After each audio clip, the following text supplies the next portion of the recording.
صلاح الدین ایوبی نے دونوں فوجوں کو مدغم کرنے کا وقت 7 روز مقرر کیا تھا۔ کاغذی کارروائی ہوتی رہی۔ ناجی پوری طرح تعاون کرتا رہا۔ 4 روز گزر چکے تھے۔ اس دوران ناجی ایک بار پھر صلاح الدین ایوبی سے ملا، لیکن اس نے کوئی شکایت نہ کی۔ تفصیلی رپورٹ دے کر صلاح الدین ایوبی کو مطمئن کر دیا کہ 7ویں روز دونوں فوجیں ایک ہو جائیں گی۔ صلاح الدین ایوبی کے نائبین نے بھی اسے یقین دلایا کہ ناجی دیانتداری سے تعاون کر رہا ہے، مگر علی بن سفیان کی رپورٹ کسی حد تک پریشان کن تھی۔ اس کی انٹیلیجنس سروس نے رپورٹ دی تھی کہ سوڈانی فوج کے سپاہیوں میں بے اطمینانی اور ابتری سی پائی جاتی ہے۔ وہ مصری فوج میں مدغم ہونے پر خوش نہیں۔ ان کے درمیان یہ افواہیں پھیلائی جا رہی تھی کہ مصری فوج میں مدغم ہو کر ان کی حیثیت غلاموں کی سی ہو جائے گی، انہیں مال غنیمت بھی نہیں ملے گا اور ان سے بار برداری کا کام لیا جائے گا، اور سب سے بڑی بات یہ ہے کہ انہیں شراب نوشی کی اجازت نہیں ہوگی۔ علی بن سفیان نے یہ رپورٹیں صلاح الدین ایوبی تک پہنچا دی۔ ایوبی نے اسے کہا کہ یہ لوگ طویل مدت سے عیش کر رہے ہیں، انہیں نئی تبدیلی یقیناً پسند نہیں آئے گی۔ مجھے امید ہے کہ وہ نئے حالات اور ماحول کے عادی ہو جائیں گے۔ اس لڑکی سے ملاقات ہوئی یا نہیں؟ صلاح الدین ایوبی نے پوچھا۔ نہیں، علی نے جواب دیا، اس سے ملاقات ممکن نظر نہیں آتی۔ میرے آدمی ناکام ہو چکے ہیں، ناجی نے اسے قید کر رکھا ہے۔ اس سے اگلی رات کا واقعہ ہے۔ رات ابھی تاریخ ہوئی تھی۔ زکوئی اپنے کمرے میں تھی۔ ناجی ادروش کے ساتھ اپنے کمرے میں تھا۔ اسے گھوڑوں کے قدموں کی آوازیں سنائی دی۔ اس نے پردہ ہٹا کر دیکھا۔ باہر کے چراغوں کی روشنی میں اسے 2 گھوڑ سوار گھوڑوں سے اترتے دکھائی دیے۔ لباس سے وہ تاجر معلوم ہوتے تھے، لیکن وہ گھوڑوں سے اتر کر ناجی کے کمرے کی طرف چلے تو ان کی چال بتاتی تھی کہ یہ تاجر نہیں۔ اتنے میں ادروش باہر نکلا۔ دونوں سوار اسے دیکھ کر رک گئے اور ادروش کو سپاہیوں کے انداز سے سلام کیا۔ ادروش نے ان کے گرد گھوم کر ان کے لباس کا جائزہ لیا، پھر انہیں کہا کہ ہتھیار دکھاؤ۔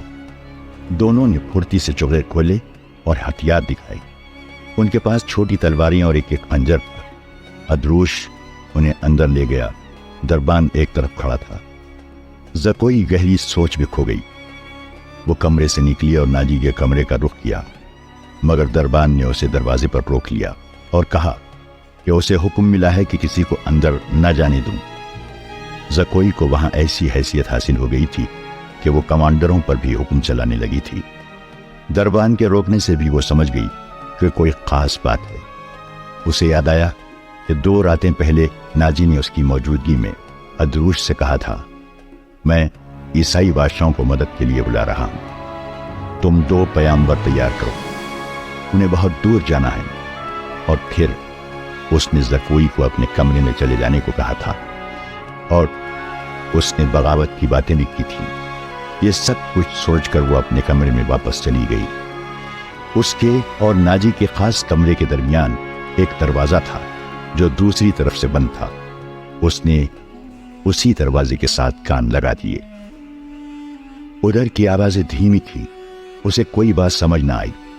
کچھ دیر بعد اسے ناجی کی بڑی صاف آواز سنائی دی۔ اس نے کہا، آبادیوں سے دور رہنا، اگر کوئی شک و پکڑنے کی کوشش کرے تو تم سب سے پہلے یہ پیغام غائب کرنا، جان پر کھیل جانا، جو بھی راستے میں حائل ہو اسے ختم کر دینا۔ تمہارا سفر 4 دنوں کا ہے، 3 دنوں میں پہنچنے کی کوشش کرنا۔ سمت یاد کر لو، شمال مشرق۔ دونوں آدمی باہر نکلے۔ زکوئی بھی باہر آ گئی۔ اس نے دیکھا کہ وہ دونوں گھوڑوں پر سوار ہو رہے تھے۔ ناجی اور ادروش بھی باہر کھڑے تھے۔ سواروں کو الوداع کہنے نکلے ہوں گے۔ سوار بہت تیزی سے روانہ ہو گئے۔ ناجی نے زکوئی کو دیکھا تو اسے بلا کر کہا، میں باہر جا رہا ہوں، کام بہت ہے، تم آرام کرو، اگر اکیلے دل نہ لگے تو حرم میں گھوم پھر آنا۔ ہاں، زکوئی نے کہا، جب سے آئی ہوں باہر نہیں نکلی۔ ناجی اور ادروش چلے گئے۔ زکوئی نے چوغا پہنا،